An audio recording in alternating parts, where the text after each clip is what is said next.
আমাদের পুরনো বাড়িতে একটা সেগুন কাঠের চেয়ার ছিল, বেশ লম্বা হাতলওয়ালা, পিঠে ঠেস দেবার জায়গায় 4টে বড় পাটি, বসার জায়গাটাও অনেক বড়। বাবা ওই চেয়ারটাতে বসতেন, বসে খবরের কাগজ পড়তেন, ডায়েরি লিখতেন, হিসেব লিখতেন। বন্ধুরা কেউ এলে ওই চেয়ারে বসে গল্প করতেন। ওই চেয়ারে সকাল বিকেল বাবা চা খেতেন বসে। বর্ষার দিনে ওই চেয়ারে পা তুলে বসে মুড়ি তেলে ভাজাও খেতেন। নতুন যে ফ্ল্যাটে উঠে এসেছি এখন, তার কোনো ঘরে চেয়ারটা ঠিকমতো রাখা যাচ্ছিল না। ঘরে, বারান্দায়, ডাইনিংয়ে কোথাও চেয়ারটা মানাচ্ছিল না।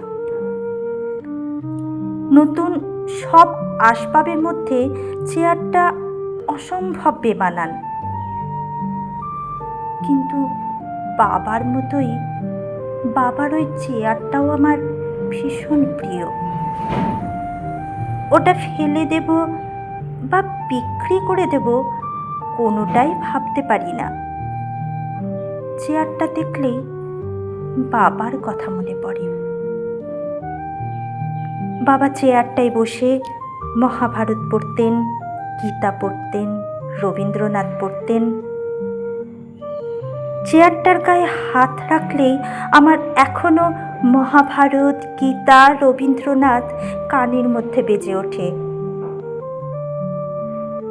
তবু সেই চেয়ারটাকে রাখতে পারলাম না। নতুন কেনা একটা স্টিলের আলমারি ঘরে ঢোকার সময় ধাক্কা লেগে চেয়ারটা ভেঙে গেল। একটা পা জখম হয়ে গেল। তারপর থেকে ফ্ল্যাট বাড়ির ছাদে জলের ট্যাঙ্কের পাশে এক কোনায় চেয়ারটা পড়ে আছে। বৃষ্টিতে ভিজছে, রোদে পড়ছে।